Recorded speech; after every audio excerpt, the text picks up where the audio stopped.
Can you still make money on Uber Eats? They have gone through some changes this past year, which we'll mention in this video, but was it for the better or was it for the worse? Better yet, can you still make money with Uber Eats in 2023? Let's go find out. Welcome back, everyone. It is Kim from Kim's Side Money Plans, and I'm here for the RideShare Guy. When I think of Uber Eats, there are a couple things that actually come to mind. Out of all the food delivery apps, it is the easiest app to use, and I love getting orders from them. The other thing I think about is it's very market specific, and how it performs really depends on how much of the market share Uber Eats holds in your own local area. Today, we are going to dive into some of the new changes that got rolled out this past year, how much market share they actually have, and you're gonna want to stick around until the very end because we're gonna talk driver pay, and I'm gonna give you my honest opinion if Uber Eats is worth it in 2023. I started with Uber Eats back in actually 2020. I just remember how excited I was to start on this new app, and I loved it from the start, how easy it was as a driver. Before getting Uber Eats though, I was a Doordash only girl, and you know what? This app actually made me open my eyes to the possibilities of multi-apping and more money. The one thing that I loved about Uber Eats right off the bat is I didn't have to worry about a schedule. I could literally just hit that go button and just go to work. And it's still something that I actually love about the app to this day. So let's dive right into kind of the technical aspects of Uber Eats. Even though DoorDash completely dominates the market share with food delivery with 65%, Uber Eats comes in second at 23%.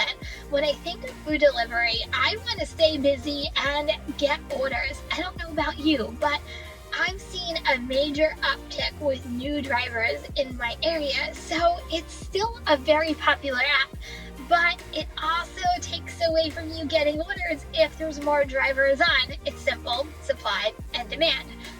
For me, Uber Eats is very market specific. When I talk to other drivers, it's really mixed when it comes to how busy and how many orders that you actually receive. Some drivers say, hey Kim, I love Uber Eats because they're my #1 app. I'm like, wow, good for you. Other drivers say, Uber Eats, it is so dead in my area. So which one is it for you in your market? Uber Eats has done some updates this past year, but is it in favor of the driver? And it depends on you if it will be actually successful, because ultimately you make your own decisions. Here are a couple that I know of off the top of my head, and you know what? The first one that comes to my mind is TripRadar, which came out this past year. It's Uber's way of getting some of these orders that get passed around actually completed. Multiple drivers see it at the same time, hoping that it will actually be taken. Honestly, I am not a fan of this new feature. Many are just crap orders that have been declined multiple times and passed around. Don't fall for it. I'm just saying, if you are looking at TripRadar, make sure you notice the mile to dollar ratio and take the orders that are best for you. Don't get bullied into taking some of these orders. The biggest thing with TripRadar I see are shop and delivers, but do you ever notice they never tell you how many items you're actually shopping for? Speaking of shop and delivers, that's actually up next. You might say it has been doing them for a while already, and the answer to that would be yes, absolutely. But this past year, they acquired Corner Shop, which for me, I've seen some pretty amazing payouts since this has happened. And just a couple weeks ago, they announced some pretty awesome features that will definitely help drivers and make the process of shop and deliver a little bit more easier. Shop and delivers are big payouts and can add quickly to your totals and get you to your goals even quicker. They also this past year introduced triple stacked orders. And if you can get the right ones, they can get you some big chunks of change onto your day and your total. The ones I've seen are usually 2 restaurants and 3 deliveries, and some are actually really low miles based off of payout. The first one is usually a stacked order that I've seen, and then they give you an add-on order, making it a triple stack. The downfall is you really need to know your restaurants to ensure none of the restaurants have you waiting for an order, because then, you know what, customer service wise, it could actually be a huge nightmare.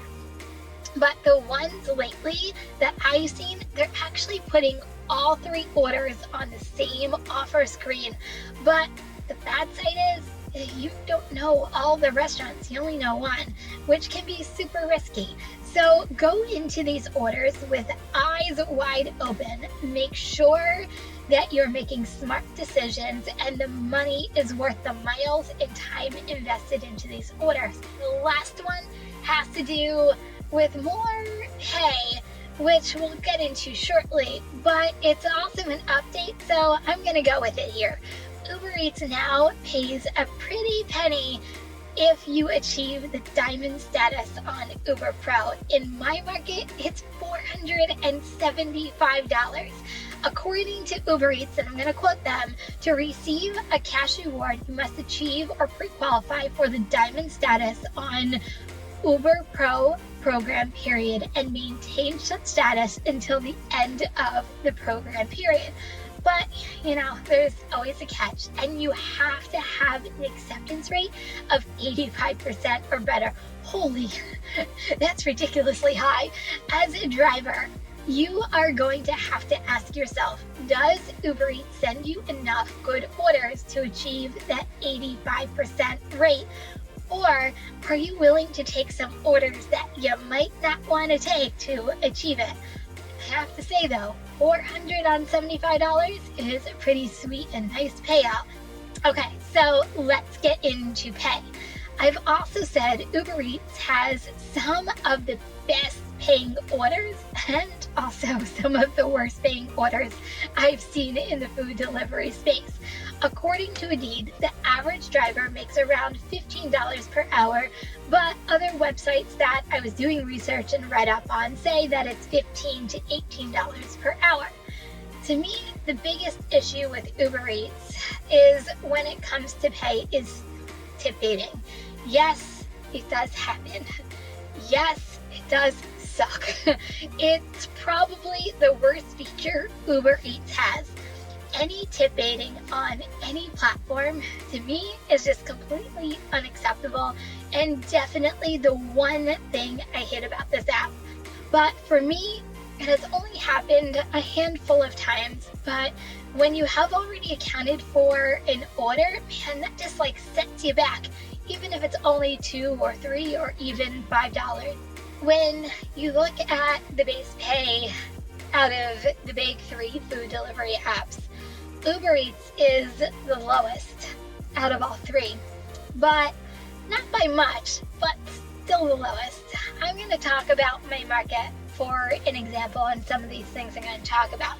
Base pay for Doordash in my area is $2.75, and if it's part of a stacked order, the base pay is $2.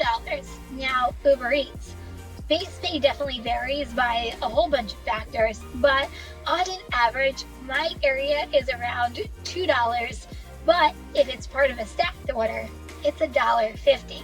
Talk about insulting. $1.50 is insulting. Once I received a stacked order, ready for this, for $3. Yeah, $3. Just ridiculous. But on a positive note about their pay, they actually start suggesting a tip at 15% to all customers ordering on their platform despite their lower base pay. This results though in higher paying orders that we all as drivers love to see. Okay, the answer you are all waiting for. Is Uber Eats worth it, and can you make money with it in 2023? My answer is absolutely yes. But how much money and how successful you are on this app will definitely be market specific. If you are in a slower market, I think it could be a really good side hustle app. When the app is busy, the pay is absolutely fantastic. But when it's slow, you might need to pair it with Doordash, Grubhub, or even Walmart Spark. That could be a good multi-apping mix for you. I always encourage every driver to do their own market research, whether it's Uber Eats or any other app, and know how an app actually performs in their own market.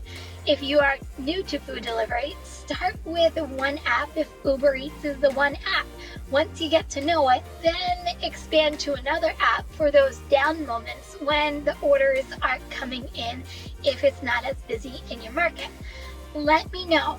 How does Uber Eats perform in your own market? And did any of these changes Uber Eats has made this past year help you make more money? If you are looking for more food delivery content, such as this one, which was how much DoorDash drivers make in 2023, go check it out. And if you're new here, don't forget to subscribe to this channel and make sure that bell is turned on so you know when the latest videos are coming out. And I'll see everyone next week. Bye, everyone.